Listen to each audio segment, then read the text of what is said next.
Yeah. Hello, everyone. Welcome to our new episode at Pit Stop, formerly known as Clutch TV.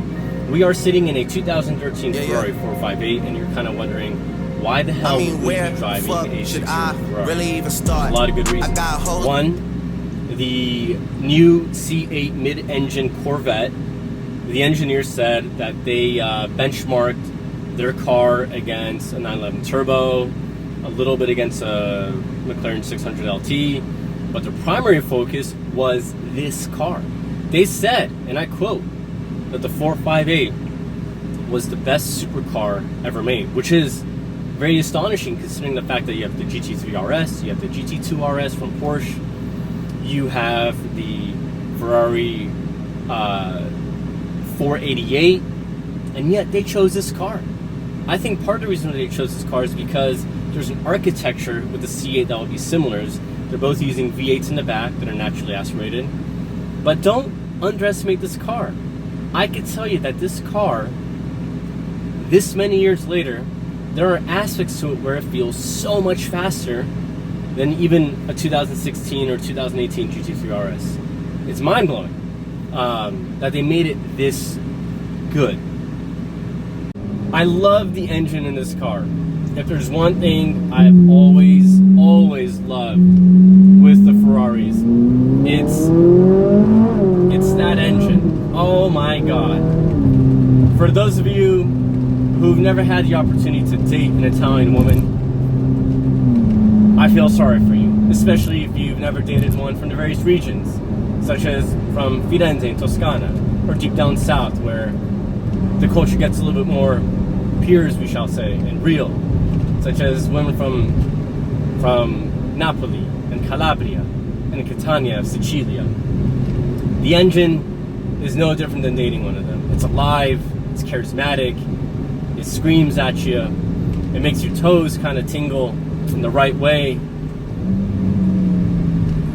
The car is just awesome. This car has the Daytona seats, not too fancy, in the sense where, like, you know, it doesn't have, let's say, a heat seater, it doesn't have, you know, memory, but it's a very, the seats are great. I'm just telling you, it's a great setup. The steering on the 458 is one of the most precise steerings that I've ever felt. To this day, when you turn in, or you're pushing a turn, it's a little razor sharp. You got to get used to it, but it's got the accuracy of a Patriot missile. It's a steering that, it's a lost art in today's world with all the electronic gizmos and stuff. One thing that's very telling about this car, because right now it is 105 degrees out here in California, is the air conditioning. It's like, it's good, but it kind of feels like it's somebody on like an asbestos machine, you know. They're just sort of, you know, like if we turn it up, that's as good as it gets, which is fine because eventually the cabin cools down. That's my only complaint. But dude, I mean, who really gives a shit about the air conditioning when you got an engine like that? The engine can feel very torquey at times, where, and this is where it gets a little complicated when you're city driving. It is when you're driving on the road, and let's say you're in 30 gear doing about, I don't know, like 30-40 miles an hour, there's so much kick in the back. It feels there's like a wild bull in the back of your head, just like hitting you, and you can feel through the accelerator actually, where the car just wants to go into a higher gear, compared to, let's say, a car like a 911 GT3 RS, the 991 specifically. You don't feel that, what I like to call that torque surge. So it's a little interesting. You know, you'll feel it more if you're driving the car manually. This is a dual clutch, so please remember that. If you drive it in the auto, you don't feel it as much because the car, oh Lord, I got a tip, because the car is shifting so much more. Here we go. Oh, yes. Beautiful. So, you know, the question is, you know, we're always thinking that newer is always better. But That's not the case. It really is not the case. You know, I love Porsches. For those of you who know me personally, you know, I think Porsche is a samurai. It is the most undefeatable warrior you could ever face. And if you had to go spend like $80,000 markup on or even $40,000 markup on a 911 GT3 RS, which I love, and honestly, I don't think anything beats it around a track. I don't think any hypercar can. You put a GT3 RS in the hands incoming call. Press phone button to answer. You put the call rejected. Issues. You put the 911 GT3 RS in the hands of a skilled driver, and no one can defeat it. It'll take out any supercar. It'll take out the $1 million cars at the track. But there's a lot to be said about this car. It feels quicker than the 991 RSs. I don't know if it really is, but I'll tell you, you definitely feel the car is a lot quicker, especially when you get on the gas.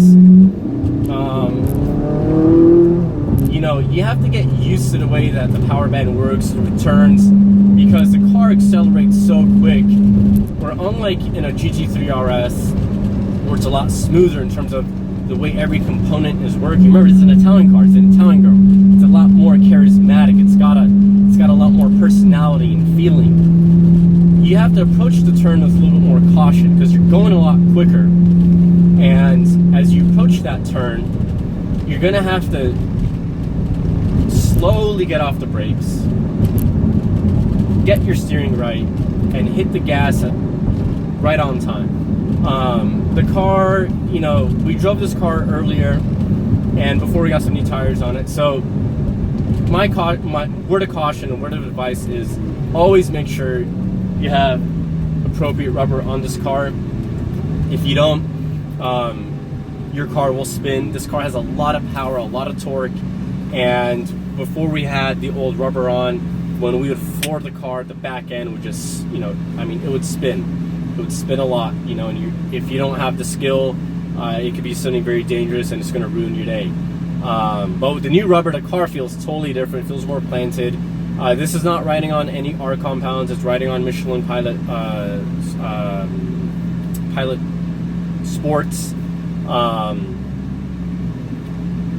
I think with an R compound like a Cup 2 or Chauffeur R, if you take it to the track, I think you're going to have a blast.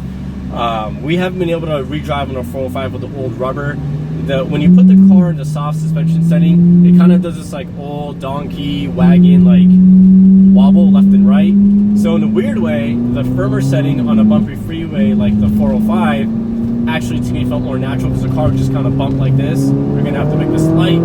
Oh yes, and we did it. So you know, if we get a chance to go and drive again on the 405, we'll let you know what the feedback is on that. Car's smooth for the most part. I think, you know, for me, if I were to have a car like this and keep it, a part of me wouldn't mind switching out the dampers to like a KW setup. I think it'd give it a better rebound rate, because right now it feels a little, when you get onto the bumpy stuff and you have it, whether it's in a soft setting or just the normal setting, it just feels a little unnatural on our American roads. Because I mean, look, this is, you know, we're paying 50 cents a gallon for road tax out here in California, and the roads are still worse than Rwanda, which is a shame, because it's supposed to be the United States. So, you know, I feel with the KW setup, the suspension would definitely, I think, in my opinion, just have a better rebound rate. And you know, at the end of the day, like, the question you got to ask yourself is, Ferrari sold more of these cars than they did of the 488. The 488's lifestyle was only 4 years, maybe 5 if you want to include the Vista, and that was done. It came out in 16 and now it's done, or 15, I apologize, and 16 or 15, don't get mad at me. But the 458 ran for a solid 6 years. I mean, Ferrari has even told us that they sold more 458s than they did 488s. The F8 Shabito should be interesting. But you know, if you're gonna go spend a lot of money on a 911 GT3 RS and maybe tracking isn't your whole thing, maybe you don't want to have a 911 Turbo S, which is the ultimate sleeper supercar destroyer. There's a lot of charisma in a 458. It's so enjoyable. You're gonna probably enjoy this car more than anything in that supercar range that you can find today. And that's just the truth. It's a very, very enjoyable car. And, you know, it comes back to that thing, well, is newer always better? Well, in the case of, let's say, you're in the market for a supercar and you want to go buy a 488, even though that car is much faster to a certain degree than this guy is because it's turbocharged, in a performance world of driving it at the racetrack, I would beg to differ. I don't think, per se, that the 488 would be that much faster than a 458 if you put the right rubber on. And because it's going to be hard to use all the power that a 488 has at most tracks. Maybe at setting like where you have long straightaways, like on a Roval type course, you're gonna definitely get the power advantage. But who cares about the fastness? I mean, everything goes fast today. They have SUVs doing 0 to 60 in 2.9 seconds now. But there's a feel to this, and that's what I think is important. There's definitely a feel to this. It's awesome, and I think you'll enjoy it. And you know, if you get one, love it. Don't care about what the posers say. There's a lot of charisma in this car, and that's something hard to find these days. So have fun, enjoy the fact that you have a car which is a little bit older and can still do 0 to 60 in about 3 seconds flat. That's our show for today. Take care, everyone.